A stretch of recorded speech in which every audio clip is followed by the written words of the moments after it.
বেগম খালেদা জিয়ার অনুপস্থিতিতে বাংলাদেশ জাতীয়তাবাদী দল বিএনপি যে ঐতিহাসিক সন্ধিক্ষণ পার করছে, খালেদাবিহীন বাংলাদেশে এবং খালেদাবিহীন বিএনপিতে এই মুহূর্তে কি রসায়ন হচ্ছে এবং আগামীতে কি ধরনের সমস্যা তৈরি হতে পারে, আমার ক্ষুদ্র বুদ্ধি অনুযায়ী সেই কথাগুলো বলার চেষ্টা করব। আপনারা সবাই জানেন যে এই মুহূর্তে বাংলাদেশে বিএনপির কোনো বিকল্প নেই। দেশের রাজনীতি, সামনের নির্বাচন, ডক্টর মোহাম্মদ ইউনূস সরকারের কর্মকাণ্ড চালিয়ে নেওয়া এবং ডক্টর মোহাম্মদ ইউনূসের সেফ এক্সিট থেকে শুরু করে দেশের স্থিতিশীলতা, এমনকি স্বাধীনতা, সার্বভৌমত্ব রক্ষা সহ সেনাবাহিনী, পুলিশ বাহিনী, রাষ্ট্রীয় কাঠামো, এটাকে চলমান রাখার জন্য যে পলিটিক্যাল শক্তি দরকার, রাজনৈতিক শক্তি দরকার, সেই রাজনৈতিক শক্তির পুরোটাই এই মুহূর্তে বলতে গেলে বিএনপির উপর নির্ভর করছে। বিএনপি যদি এই সময়টাতে ব্যর্থ হয়, তাহলে এই দেশ সেনাবাহিনীর অধীন চলে যেতে পারে। এই দেশ দক্ষিণপন্থী গ্রুপ, ইসলামিস্ট যারা রয়েছেন, তাদের কবলে চলে যেতে পারে অনেকটা আফগানিস্তানের তালেবানি কায়দায়। অথবা এই দেশে মারামারি, হানাহানি, কাটাকাটি শুরু হয়ে যেতে পারে আফ্রিকার যে দেশগুলোতে গৃহযুদ্ধ চলছে, সেই সুদানের মতো, সেই রুয়ান্ডার মতো। এবং আমাদের এই 18 কোটি জনসংখ্যা অধ্যুষিত বাংলাদেশে যদি কোনো কারণে মন দুর্ভাগ্য আমাদেরকে পেয়ে বসে, বিশ্বাস করেন, মানুষের মাংস, এক মানুষ অন্য মানুষের মাংস কামড়ে খাওয়া ছাড়া আমাদের অন্য কোনো বিকল্প থাকবে না।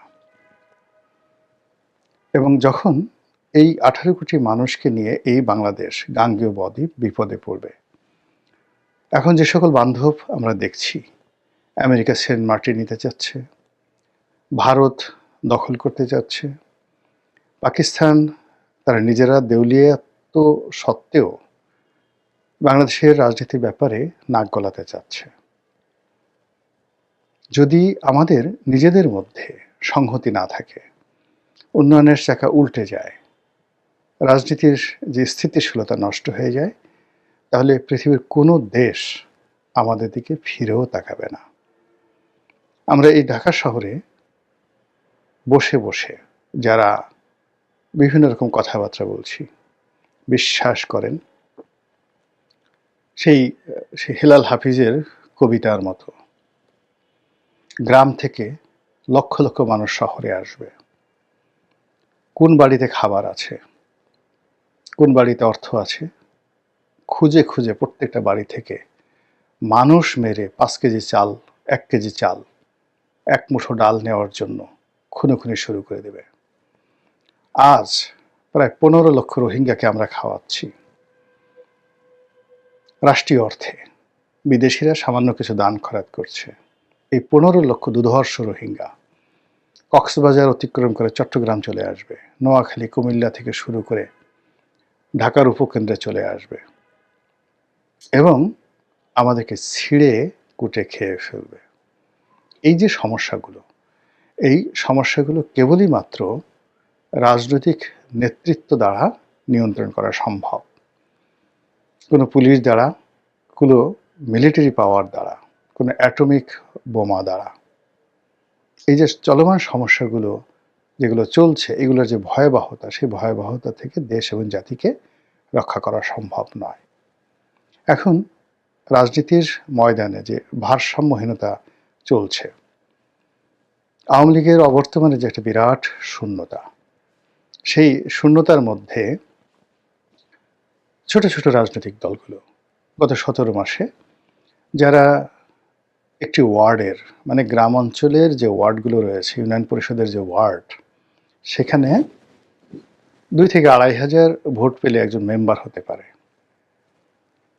তো এরকম 2 থেকে 3,000 ভোট পাওয়ার যাদের যোগ্যতা নেই, এইরকম অন্ততপক্ষে ১,০০০ লোকের তৈরি হয়েছে, সৃষ্টি হয়েছে, যারা ২,০০০ ভোট পাওয়ার কোনো যোগ্যতা এখন পর্যন্ত নেই। কিন্তু গত ১৭ মাসে এরকম ১,০০০-এর মতো নতুন নেতা, তারা মনে করছে যে তারা এমপি হতে পারে, তারা মন্ত্রী হতে পারে, তারা প্রধানমন্ত্রী হতে পারে, তারা রাষ্ট্রপতি হতে পারে। এবং তারা এই যে তাদের যে অভিলাষ, সেই অভিলাষটাকে পূর্ণ করার জন্য তারা মব করেছে, জুলুম করেছে, অত্যাচার করেছে এবং রাষ্ট্রের যে মৌল ভিত্তিগুলো আছে সেখানে তারা একের পর এক আঘাত করেছে এবং তারা বিজয়ী হয়েছে। আর এখন এই সময়টিতে এসে ২০২৫ সনের আমি যে ভিডিওটি করছি শেষ রজনীতে, অর্থাৎ ৩১শে ডিসেম্বর রাত্রে, আজকের দিনের বাস্তবতা হলো ওই ১,০০০ লোক যারা এই সমাজের যারা পিলার ছিল, রাজনীতির শক্তি ছিল, রাষ্ট্রযন্ত্রের শক্তি ছিল, তাদের সবাইকে বলতে গেলে অক্ষম করে, নির্মূল করে, ভয় দেখিয়ে তারা যে বাংলা ভাষায় যেটিকে বলা হয় তাফালিং, তারা যে তাফালিংগুলো করেছে, এখন এই সময়টিতে এসে তারা অলমোস্ট সবাই চুপসে গেছে।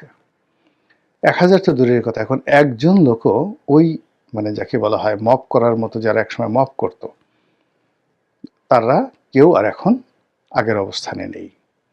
তারা বুঝতে পেরেছে যে ৩,০০০ ভোট তারা পাবে না, অধিকন্তু এই সমাজ তাদের জন্য ভয়ঙ্কর হয়ে পড়েছে। তো ধরুন একটা সমাজে বা একটা বনে ১,০০০ হাতি আছে। তো এমন একটা পরিবেশ তৈরি হলো যে ১,০০০ হাতি এই বন থেকে চলে গেল, আর বনের যে খরগোশ আছে যারা, তাদের মানে ১,০০০টি বেলুন তৈরি করা হলো হাতির মতো করে, তার মধ্যে এক একটা খরগোশ ঢুকিয়ে দেওয়া হলো। তো সেই হাতিগুলো মানে বেলুনের মধ্যে থাকা খরগোশগুলো হাতির সুরত ধরে তারা সেই ১৬-১৭ মাস পুরো জঙ্গল তারা তাণ্ডব চালালো।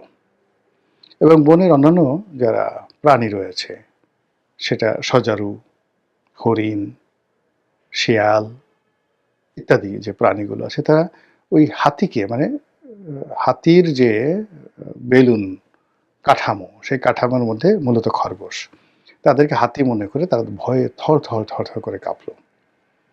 এরপর একটা সময় সব বেলুনগুলো ফুটো হয়ে গেল, খরগোশগুলো পাতার আড়ালে লুকিয়ে গেল। তখন বনের মধ্যে যে ভারসাম্যহীনতা তৈরি হবে, আমাদের এই সমাজে এখন ঠিক সেই রকম ভারসাম্যহীনতা শুরু হয়ে গেছে। এখন সরকারের কোনো সেক্রেটারি, জেলার কোনো DC, SP, OC, chairman, member, সংসদ সদস্য, পৌরসভার মেয়র, মন্ত্রী, মানে এই যে পদ পদবী ধারী যে লোকজন, তাদের অস্তিত্ব নেই। আর আগামীতে তারা এই পদ পদবীতে এসে রাতারাতি কোনো কিছু করবে, সেই ব্যাকবোনটি অর্ধেকটা নষ্ট হয়ে গেছিল সেই শেখ হাসিনার জমানাতে, তার নিজের দলের মধ্যে আর অন্য দলের মধ্যে জাস্ট 50% আপনার ব্যাকবোন নষ্ট হয়ে গেছে। জুলাই আগস্ট বিপ্লবের পরে আওয়ামী লীগের যে লোকজন, যাদের মানে অতিরিক্ত লোভ, কামনা, বাসনা ইত্যাদি কারণে যাদের 50% ব্যাকবোন নষ্ট হয়ে গিয়েছিল, তারা সব পালিয়ে গেছে। আর আওয়ামী বিরোধী শক্তিদের যে 50% ব্যাকবোন ছিল আওয়ামী লীগ জমানাতে, তাও এই গত ১৭ মাসের মবের কারণে মানে ওই যে মানে হাতিরূপী খরগোশদের যে দাপটে দেখা গেল যাদের আরও 30% সেই মানে ব্যাকবোনের যে শক্তি, সেই শক্তি নষ্ট হয়ে গেছে। এটা কিভাবে? দুটো উদাহরণ দিলে বুঝতে পারবেন। আপনি সেই মুক্তিযোদ্ধা ফজলুর রহমান, ওনার সেই ১৭ মাস আগের একটা ভিডিও দেখেন, চেহারা দেখেন, কথাবার্তা শুনেন, আর এখন ওনার বক্তব্য শুনেন। আপনি বুঝতে পারবেন যে আওয়ামী লীগ জমানাতে যদি তার 50% ব্যাকবোন থেকে থাকে, এখন তার আসলে 25% ব্যাকবোন আছে কিনা। তিনি ভয় পাচ্ছেন, দ্বিধা, সংকোচ, মানে কেমন যেন হয়ে গেছেন। আপনি যান রুহুল কবির রিজভীর দিকে, আপনি যান মির্জা ফখরুল সাহেবের দিকে, তারপরে অন্যান্য যে সকল বিএনপির যারা নেতৃবৃন্দ রয়েছেন মির্জা আব্বাসের দিকে তাকান, দেখবেন যে আওয়ামী লীগ জমানাতে তাদের যে কণ্ঠস্বর ছিল, কথাবার্তা ছিল, দাপট ছিল, সেটা এখন আর নেই এই 17 মাসের অবস্থার কারণে। তো এরকম ধরুন আপনার এখন যে ব্যাকবোন আছে, ব্যাকবোন তো বুঝেন মেরুদণ্ড, সেই মেরুদণ্ড ঘাড়ের সাথে, এই মেরুদণ্ড দিয়ে ফুল মানে আপনার যখন শক্তি থাকে আপনি 1 মণ বোঝা মাথায় করে নিতে পারেন। বোঝার চেষ্টা করুন, যদি আপনার ব্যাকবোনটি 30% থাকে তাহলে আপনি 1 মণ যদি হয় 40 কেজি, 40 কেজির 30% আপনি মাথায় নিতে পারবেন, তাই নয় কি? আচ্ছা, এখন যারা রাজনীতিবিদ রয়েছেন, দেশের যে বোঝা, সেই বোঝার তাদের অংশে যেটি আছে সেই অংশের 30% তারা নিতে পারবেন মাথায়, বাকি 70% তা যত দামি হোক যা কিছু হোক তাদেরকে রাস্তায় ফেলে দিয়ে যেতে হবে, কারণ ওটা মাথায় নিলে মরে যাবে। আর আওয়ামী লীগের যে লায়াবিলিটিসগুলো রয়েছে সেখানে যে তাদের যে লায়াবিলিটিস, তাদের যে চাহিদা, সেটার দায় দায়িত্ব কিন্তু এই যে অনলি 30% যারা মেরুদণ্ডের অধিকারী তাদেরকে এই দায় দায়িত্ব নিতে হচ্ছে। তাহলে বোঝার চেষ্টা করুন, বিএনপির যারা নেতৃবৃন্দ রয়েছেন টপ টু লো, সবারই শক্তি, সামর্থ্য, ক্ষমতা যা থাকার কথা সেই শক্তি সামর্থ্য এখন তাদের যা থাকার কথা তার 30% আছে। তো এই 30% শক্তি সামর্থ্য দিয়ে তাদেরকে মানে অন্যান্য সময় যদি আওয়ামী লীগ থাকতো বা অন্যান্য রাজনৈতিক দলের স্বাভাবিক অবস্থা থাকতো, তাহলে তারা যে দায় দায়িত্বগুলো মাথায় বা বোঝা মাথায়গুলো নিতেন তার চাইতে অন্তত 4-5 গুণ বোঝা তাদেরকে নিতে হচ্ছে। ফলে কি হলো, আইদার তারা মরবে অথবা এই দেশের যে সমস্যাগুলো আছে, সম্পদগুলো আছে, যা কিছু আছে সব রাস্তায় পড়ে থাকবে, অর্থাৎ কিয়ামতের ময়দানের মতো অবস্থা হয়ে যাবে। মানুষ এই দুনিয়াতে কিছু টাকা পয়সার জন্য কত কিছু করে, তো কিয়ামতের ময়দানে সমস্ত পৃথিবীর লুকায়িত ধনসম্পদ, হীরা মণি মুক্তা জহরত, যেগুলো আকাশে বাতাসে পানিতে মাটিতে মিশ্রিত অবস্থায় লুকায়িত অবস্থায় আছে, আল্লাহ সেদিন সব উন্মুক্ত করে দেবে। কিন্তু সেদিন সেগুলো বহন করার মতো, রাখার মতো প্রয়োজনও থাকবে না, আর সম্ভব হবে না। এখন বাংলাদেশে ধরুন যে বেকার সমস্যা আছে, যে সেন্ট্রাল রিজার্ভের সমস্যা আছে, বৈদেশিক ঋণ আছে, টাকার অভাব আছে, বেকার সমস্যা আছে, এরকম 1000টা সমস্যা। তো সেই সমস্যাগুলো সমাধান করার জন্য যে পরিবেশ এবং পরিস্থিতি দরকার, সেই পরিবেশ পরিস্থিতি, সেই ম্যান পাওয়ার, দক্ষতা, অভিজ্ঞতা নেই। এমনকি এখন যারা সরকার চালাচ্ছে ডক্টর মোহাম্মদ ইউনূসের নেতৃত্বে, তাদের টিল নাও এখন পর্যন্ত তাদের ব্যক্তিগত জীবনে যে সফলতা আছে, জ্ঞান বুদ্ধি প্রজ্ঞা যা কিছু আছে, এর 10 ভাগের 1 ভাগ মানে শক্তি সামর্থ্য জ্ঞান গরিমা বুদ্ধি প্রজ্ঞা আপনি বলেন তো বিএনপি এবং জামাতের কোন লোকটার আছে? আপনি একজন সিএস আবরারের কথা চিন্তা করেন, একজন ফজল কবিরের কথা চিন্তা করেন, ডক্টর মোহাম্মদ ইউনূসের কথা চিন্তা করেন। আপনার কি ডক্টর মোহাম্মদ ইউনূসের চাইতে তারেক রহমান সাহেব বা ডক্টর শফিকুর রহমান সাহেব খুব বেশি যোগ্যতা পাবো আপনার কাছে মনে হয় যে তারা পারবেন? কেন পারবেন বলেন তো? অথবা এখন যারা আছেন, সেটা আসিফ নজরুল হোক, রেজওয়ানা হোক, তারপর চুল সাদা আর এক ভদ্রলোক আছেন, সেই আদিলুর রহমান আছেন, খলিলুর রহমান আছেন, মানে এদের সবার তো ব্যক্তিগত জীবনে শিক্ষা দীক্ষা, অর্থনৈতিক ভিত্তি, ব্যবসা বাণিজ্য বিএনপি আওয়ামী লীগ জামাতের যে কোনো নেতার চেয়ে বেশি, কিন্তু তারা পাচ্ছেন না কেন? ওই একই সমস্যা, তাদের ভার বহন করার ক্ষমতা আছে 10%, আর সমস্যা হলো 100%। তারা পারছেন না, অনলি 10% সমস্যার সমাধান করতে পারছেন। বিএনপির ক্ষেত্রে এটা আরও বেশি হয়ে যাবে। তো কাজে বিএনপি ক্ষমতায় এলো, রাষ্ট্র পরিচালনা করলো, এতে কি সমস্যার সমাধান হবে? হবে না। অধিকন্তু বিএনপির যে অভ্যন্তরীণ দ্বন্দ্ব সংঘাত, ক্রন্দল যেটা রয়েছে, সেটি বেগম জিয়ার অনুপস্থিতিতে আগামী 7 থেকে 10 দিনের মধ্যে এমন প্রবল আকার ধারণ করবে যে বিএনপি দেশ জাতি ইলেকশন নিয়ে চিন্তা করা তো দূরের কথা, নিজের ঘর সামলানোর জন্য তাকে মানে 10 বার দৈনিক 10 বার ইয়ানফসি বলতে হবে।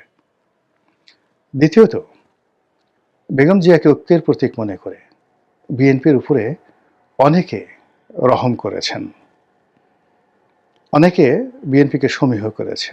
বেগম জিয়ার সাথে অনেকের ব্যক্তিগত সম্পর্ক, বিশেষ করে জামাতের ব্যক্তিগত সম্পর্কের কারণে অনেক কিছু হয়নি, কিন্তু আগামী 15 দিনে দেখবেন যে জামাত ধৈর্য হারিয়ে ফেলেছে। ধৈর্য হারিয়ে ফেলার পর বিএনপিও ধৈর্য হারিয়ে ফেলবে। এর ফলে কি হলো, 17 বছর পরে তারেক রহমান সাহেব বাংলাদেশে যে এসেছে, তিনি এই যে চলমান সমস্যার আগা মাথা কোনো কিছুই বুঝতে পারবেন না।